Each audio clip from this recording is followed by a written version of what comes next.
perhaps you already have a brief understanding of the concept, but if not, it's a fairly interesting one indeed. It's about aliens, and it sets out to answer a hypothetical question proposed by different people. So I hope you can stick around and listen and learn and relax with me. Okay, now, if you have anything you want me to whisper about on my Whispering Wikipedia series, please leave a comment below and I will read it and respond.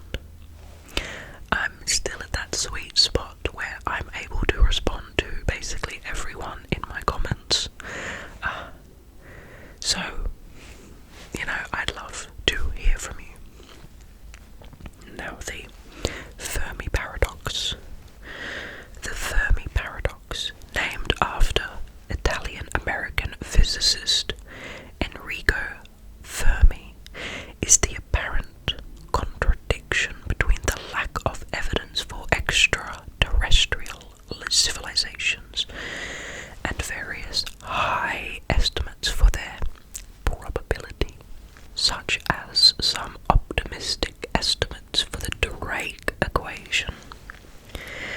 The following are some of the facts that together serve to highlight the apparent contradiction. There are billions of stars in the Milky Way similar to the Sun. With high probability, some of these stars have Earth-like planets.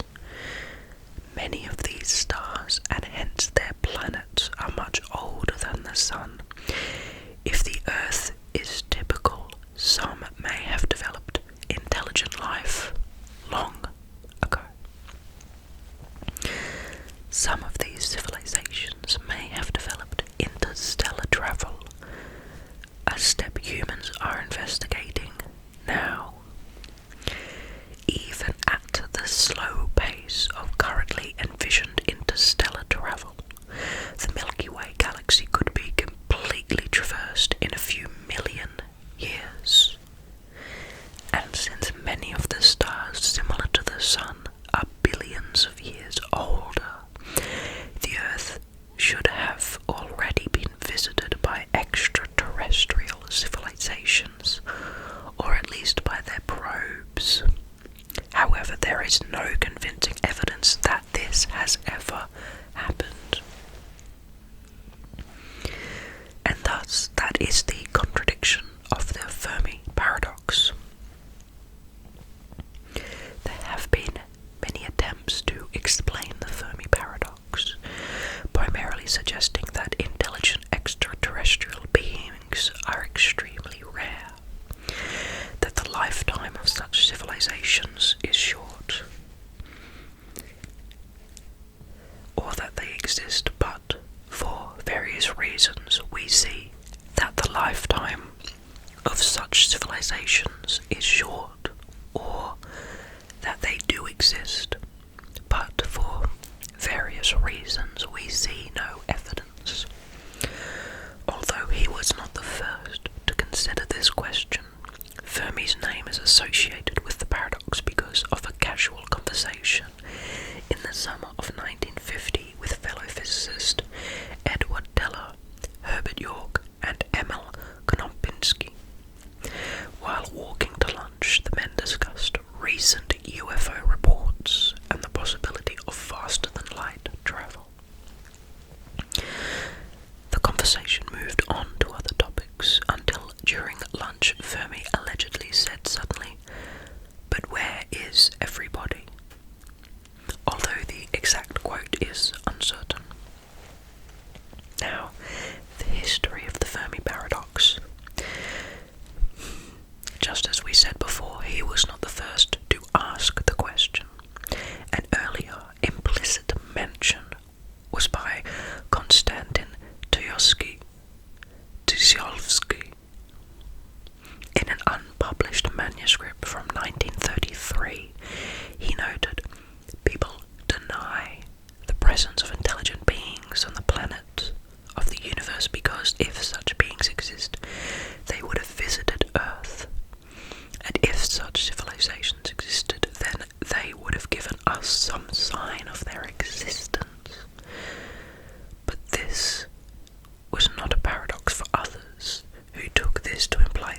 existence of extraterrestrials, but it was a paradox for him, since he believed in extraterrestrial life and the possibility of space travel. Therefore, he proposed what is now known as the zoo hypothesis, and speculated that mankind is not yet ready for higher beings to contact us, that Dostoevsky himself may not have been the first to discover the paradox is suggested by his above-mentioned references to other people's reasons for denying the existence of extraterrestrial civilizations. Interesting. In 1975, Michael H. Art published a detailed examination of the paradox, one of the first to do so. He argued that if intelligent extraterrestrials exist and are capable of space travel, then the galaxy could have been colonized in a time much less than that of the age of Earth. However, we see no evidence that they have been here, which Hart had called fact A. Other names closely related to Fermi's question, where are they, include the Great Silence and Silentium Universi, Latin for silence of the universe. Though these only refer to one portion of the Fermi Paradox, that we see no evidence of other civilizations. Now we move to the original conversations which sparked the ideas of the Fermi Paradox. Going back to their casual lunchtime conversation, Herb York does not remember a previous conversation, although he says it makes sense given how all three later reacted to Fermi's outburst. Teller remembers 7 or 8 of them at a table, so he may well be remembering a different previous conversation. In one version, the 3 men discussed a spate of recent UFO reports while walking to lunch. Konopinski remembered mentioning a magazine cartoon which showed aliens stealing New York City trash cans, and as he wrote years later, more amusing was Fermi's comment that it was a very reasonable theory since it accounted for 2 separate phenomena. Taylor remembered Fermi asking him, "Edward, what do you think? How possible is it that within the next 10 years we shall have clear evidence of a material object moving faster than light?" Taylor said, 10 to the minus 6, 1 in a million. Fermi said, "This is much too low. The probability is more like 10%, which Teller wrote in 1984 was the well-known figure for a Fermi miracle. At lunch, Fermi suddenly exclaimed, "Where are they?" Teller's remembrance, or "Don't you ever wonder where everybody is?" which is York's version, or "But where is everybody?" which is Konopinski's version. Teller wrote, "The result of his question was general laughter because of the strange fact that in spite of Fermi's question coming from the clear blue, everybody around the table seemed to understand at once what he was talking about, and that he was talking about extraterrestrial life." York similarly wrote, "Somehow we all knew he meant extraterrestrials. However, Emil Konopinski was not emphatic that he immediately knew Fermi was referring to aliens, merely writing, 'It was his way of putting it that drew laughs from us.'" Regarding the continuation of the conversation, York wrote in 1984 that Fermi followed up with a series of calculations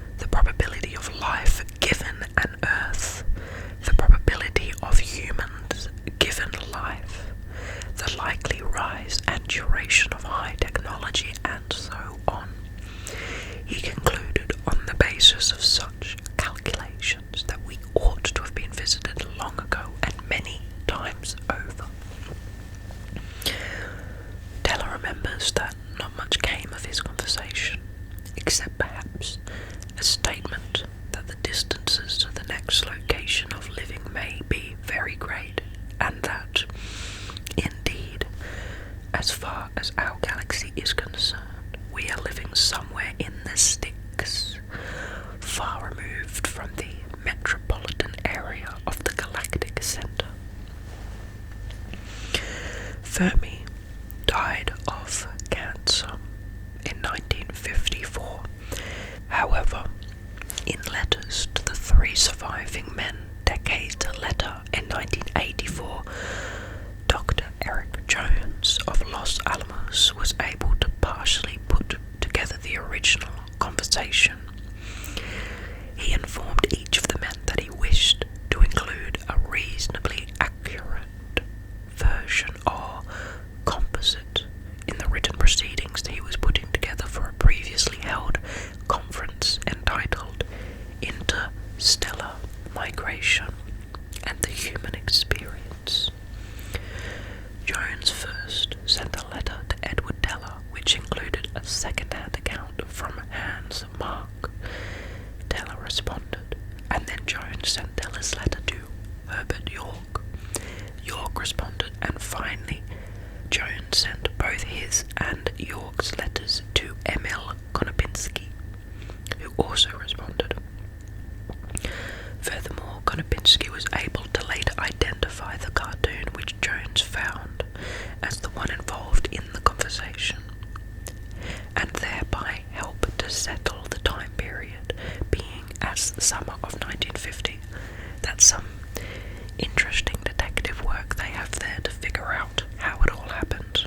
Okay, yeah, I find the premise interesting that given the statistical likelihood of aliens existing and having developed technology being so high, why don't we see aliens everywhere? Interesting. Now to basis. The Fermi Paradox is a conflict between the argument that scale and probability seem to favour intelligent life being common in the universe, and the total lack of evidence of intelligent life having ever arisen anywhere other than Earth. The first aspect of the Fermi Paradox is a function of the scale, or the large numbers involved. There are an estimated 200 to 400 billion stars in the Milky Way, and 76 billion in the observable universe. Even if intelligent life occurs on only a minuscule percentage of planets around these stars, there might still be a greater number of extant civilizations, and if the percentage were high enough, it would produce a significant number of extant civilizations in the Milky Way. This assumes something called the mediocrity principle, by which the Earth is a typical planet. The second aspect of the Fermi Paradox is the argument of probability. Given intelligent life's ability to overcome scarcity and its tendency to colonize new habitats, it seems possible that at least some civilizations would be technologically advanced, seek out new resources in space, and colonize their own star system, and subsequently surrounding star systems.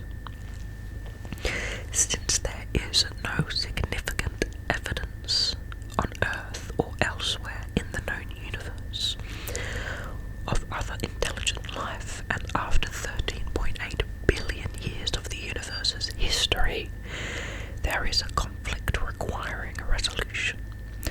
Some examples of the possible resolutions are that intelligent life is rarer than we think, that our assumptions about the general development or behavior of intelligent species are flawed, or more radically, that our current scientific understanding of the nature of the universe itself is quite incomplete.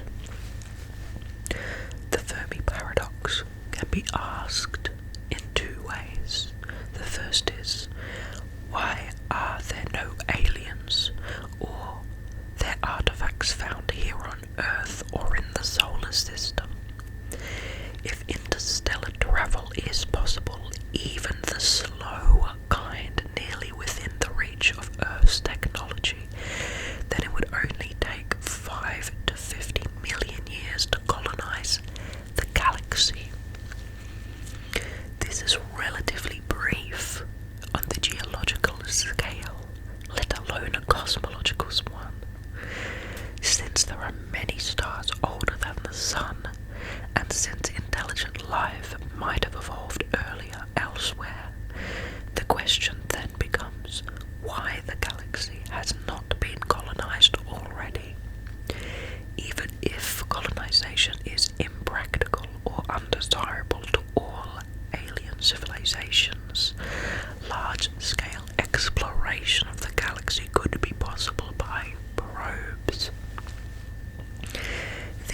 might leave detectable artifacts in the solar system, such as old probes or evidence of mining activity, but none of these have been observed.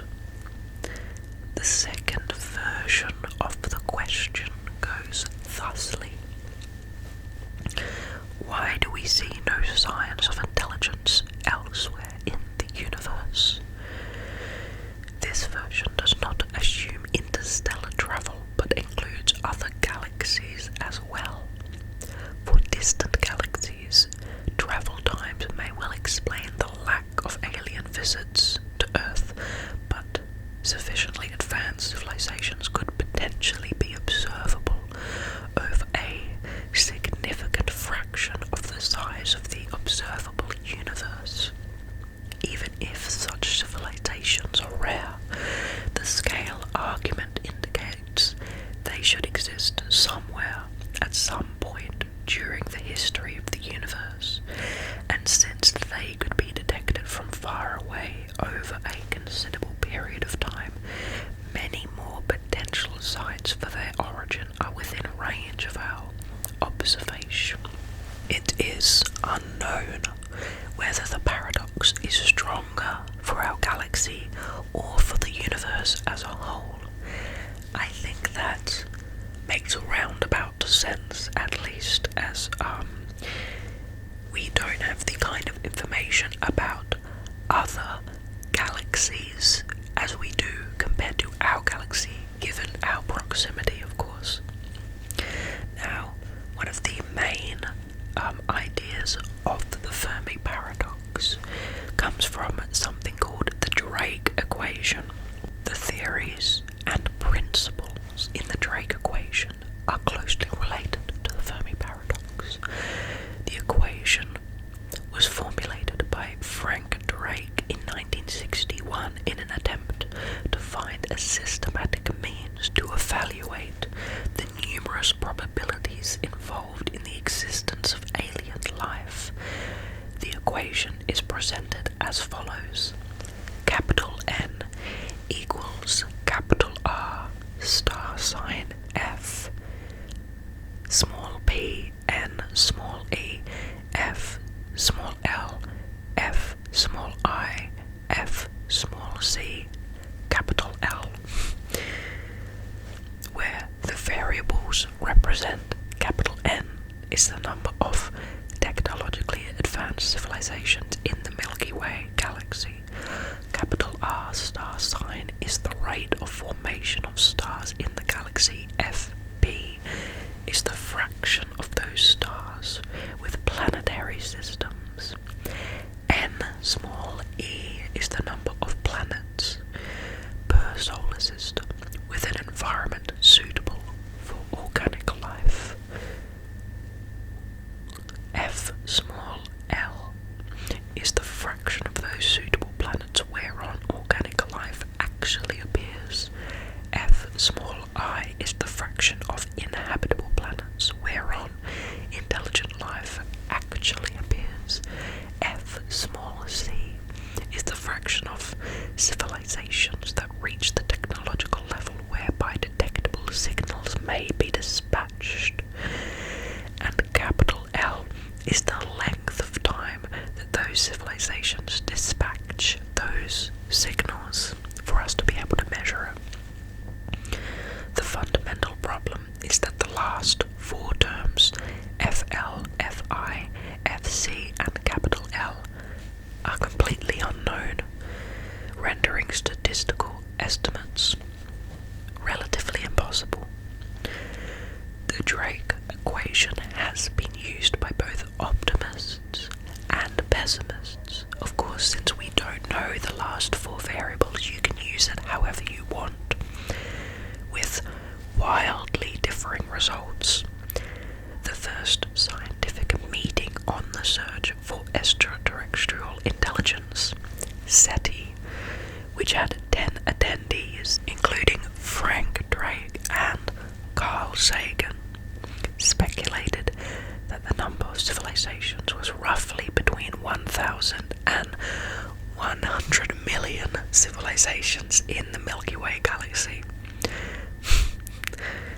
interesting difference. Conversely, Frank Tipler and John D. Barrow used pessimistic numbers and speculated that the average number of civilizations in a galaxy is much less than one.